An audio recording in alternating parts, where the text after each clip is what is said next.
Salut à vous tous mes bien-aimés et bienvenue dans mon bon monde francophone présenté donc par Giflorica DGN. Et merci au ministère d'adoration WDGN qui nous réunit présentement. Nous allons aujourd'hui avec la Rhapsodie des réalités, donc écrit par le pasteur Chris Oyakhilome, président fondateur donc de Love World Ministry, connu par plusieurs sous le nom donc de Christ Embassy. Il est également l'auteur du livre que nous sommes en train d'étudier donc en parallèle, intitulé La puissance de l'intelligence et également la prophétie. Alors, le titre de la méditation d'aujourd'hui me fait penser donc à ces deux ouvrages que je vous encourage vivement à suivre. Donc, nous les avons déjà postés et ils font également référence à votre bouche et à votre destinée parce qu'il y a un lien, il y a une communication entre l'intelligence, donc la pensée, entre les paroles que nous formulons, que nous laissons entrer et que nous laissons sortir. Et tout ceci joue sur notre destinée, joue sur notre vie.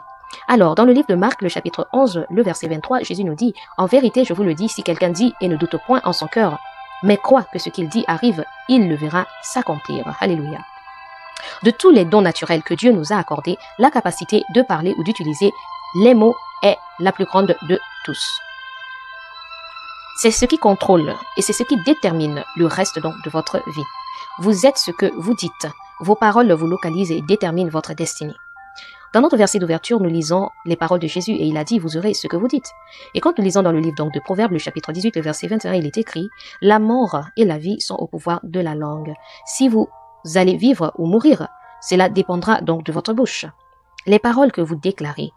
Le Seigneur Jésus a affirmé également la même chose quand il a dit dans Matthieu 12, 37 « Par tes paroles tu seras justifié et par tes paroles tu seras condamné. » La principale raison d'être donc de votre bouche est d'orienter votre vie dans la direction de Dieu pour vous. Aujourd'hui, vous êtes dans la prospérité, vous êtes dans la santé, vous êtes dans l'abondance, soit dans la pauvreté ou vous vivez dans la maladie et le manque en raison des paroles que vous avez prononcées. La Bible dit qu'une langue douce est un arbre de vie. Nous pouvons le lire également dans Proverbe 15, le chapitre 15, le verset 4. Dans 1 Pierre 3, 10, la Bible déclare « Si quelqu'un, en effet, veut aimer la vie et voir des jours heureux, qu'il préserve donc sa langue du mal et ses lèvres des paroles trompeuses. » C'est aussi simple que cela. Vous pouvez avoir une belle vie et profiter de vos jours dans les bénédictions et la bonté de Dieu si vous utilisez votre langue correctement. Tout est question de ce que vous dites. Ayez un langage saint, dites des paroles qui sont en accord avec votre nature divine et votre héritage en Christ. Peu importe votre condition de vie actuelle en ce moment, bien-aimé, vous pouvez recréer votre monde. Le Seigneur nous a déjà donné l'ordre de priorité à suivre. Lisez donc dans Genèse le chapitre 1. Il a ramené l'ordre et a restauré la forme dans un monde jusque-là qui était donc chaotique grâce à la puissance simplement de la parole, révélant ce que nous pouvons faire nous aussi par la parole. Vous avez été créés à l'image et à la ressemblance de Dieu. Par conséquent, si vous pensez qu'il y a des ténèbres dans un domaine quelconque de votre vie, proclamez la parole de Dieu dans ce domaine de votre vie. La parole de Dieu est la lumière et à mesure que vous continuez à déclarer cette parole, la lumière de Dieu se manifestera et les ténèbres disparaîtront entièrement de ce domaine de votre vie. Amen. Bien-aimés, j'aimerais simplement témoigner de cette méditation. Je pense que ce serait bien que je vous explique également mes expériences parce que il est bien de lire la Rhapsodie pour vous, mais vous ne comprenez peut-être pas pourquoi il est si important pour moi de la partager aujourd'hui. C'est parce que depuis 6 ans aujourd'hui que j'utilise la Rhapsodie des réalités. Pour ceux qui me connaissent, vous allez témoigner qu'il y a un changement dans ma vie. Je ne suis plus exactement la même personne que vous avez connue, peut-être assez différente sur beaucoup de choses. Et la Rhapsodie a complètement transformé ma vie. La parole de Dieu est devenue du coup très réelle pour moi, très pratique. Et je la vis tous les jours parce que je la déclare constamment et régulièrement dans les domaines de ma vie qui ont besoin d'être adressés. Et la parole de Dieu nous dit que nous devons nous perfectionner par les différentes personnes qu'il a établies dans le corps du Christ. D'où l'enseignement de la parole qui est extrêmement important. Soyez patient avec vous-même. Ça ne va pas s'opérer du jour au lendemain en un clin d'œil. Mais je peux vous assurer que aujourd'hui dans ma vie, dans certains domaines, je vois déjà la lumière de Dieu qui a complètement effacé les ténèbres. Et je confesse toujours la parole, surtout concernant ma santé. Et je vis des jours meilleurs aujourd'hui et je jouis vraiment de la santé divine qui déjà était mon héritage, mais qui par faute de connaissance de l'importance justement de la puissance des paroles prononcées qui nous amènent à penser d'une certaine manière. Nous nous sommes enfermés, bien-aimés, dans beaucoup de choses et nous avons affecté notre avenir par des décisions que nous avons faites basées sur la qualité de la connaissance de la parole que nous avions, basées sur l'environnement dans lequel nous avons été exposés. Mais comme l'homme de Dieu nous l'a dit ici, peu importe à quel niveau tu te trouves dans ta vie, le plus important, c'est de commencer aujourd'hui. Et tu verras la parole de Dieu se manifester dans ta vie telle qu'elle l'exprime. Ne te décourage pas si tu ne vois pas des résultats évidents automatiquement, mais continue à proclamer, que ce soit même dans tes finances. J'expérimente aujourd'hui la grâce de Dieu financièrement et j'expérimente beaucoup de miracles financiers. Les gens ne comprennent pas, mais c'est réel. Dieu a tout donné. En fait, Christ nous a tout donné en lui. Nous avons tout. Souvent, nous sommes juste paresseux de nous impliquer un peu dans la méditation de la parole parce que c'est un exercice à faire. C'est du travail, ok? Ça doit demander de vous du temps, de la passion, de l'amour. Mais si nous aimons le Seigneur, nous devons aimer sa parole. Et comment est-ce que nous pouvons garder la parole du Seigneur si nous n'aimons pas la parole, si nous ne passons pas du temps dans la parole, du temps dans la prière, du temps dans la communion avec l'Esprit, parce que c'est de là que nous sommes transformés, c'est de là que Dieu nous visite, c'est de là que Dieu nous parle, c'est de là que Dieu nous transforme, c'est de là que Dieu nous touche, c'est de là que nous voyons qui nous sommes, comme nous sommes supposés être selon que Dieu l'avait déjà prévu, selon l'héritage que nous avons en lui, au-delà juste du fait d'être sauvés.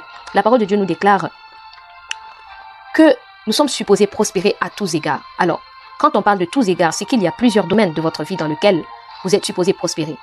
Par la grâce de Dieu et par la bouche donc de certaines personnes, ils sont arrivés à conquérir plusieurs domaines de leur vie, à régner et à dominer dans ces domaines. Alors, je t'invite à regarder à l'intérieur de toi-même, bien-aimé, aujourd'hui dans ta vie et à voir dans quel domaine est-ce que tu as besoin de prospérer, dans quel domaine est-ce que tu as besoin de la lumière de Dieu. Et je t'encourage à commencer à déclarer ce que tu veux voir se passer dans ce domaine de ta vie. Et à travers les vidéos que je poste, nous allons apprendre au fur et à mesure comment davantage utiliser ceci à notre avantage. Il fut des années, j'ai vécu les conséquences de ce que ma bouche déclarait pendant pratiquement 9 ans. Alors, j'ai vu ces résultats dans ma vie. Et maintenant que j'ai ajusté mes paroles sur 6 ans aujourd'hui, je vois déjà la différence de ma vie aller dans une autre direction. Et je sais que dans les années à venir, plus je continue à déclarer la parole correctement et la bonne parole, je sais que mon avenir est meilleur que celui d'aujourd'hui. Parce que chaque jour, je sème la parole dans ma vie. Chaque jour, j'envoie la parole dans mon avenir.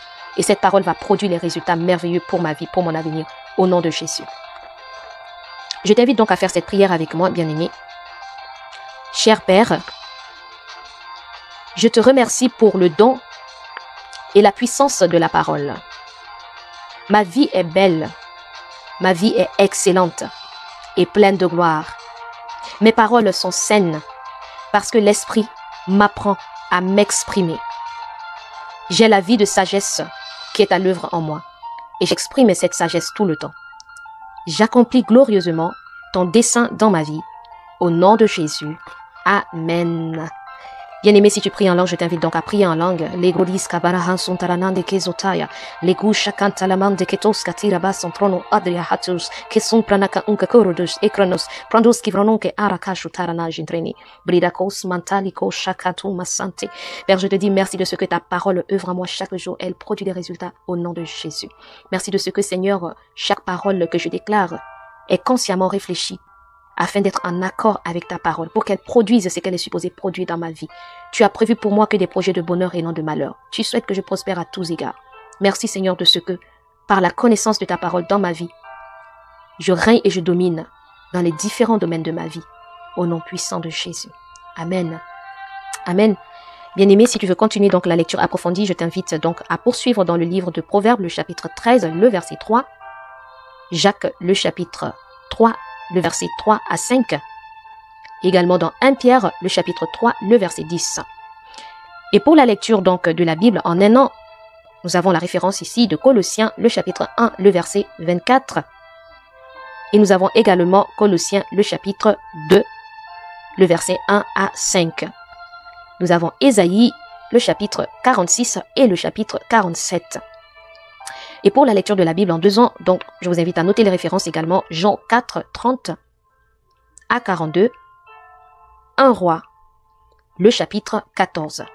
Voilà, c'est tout pour la méditation d'aujourd'hui.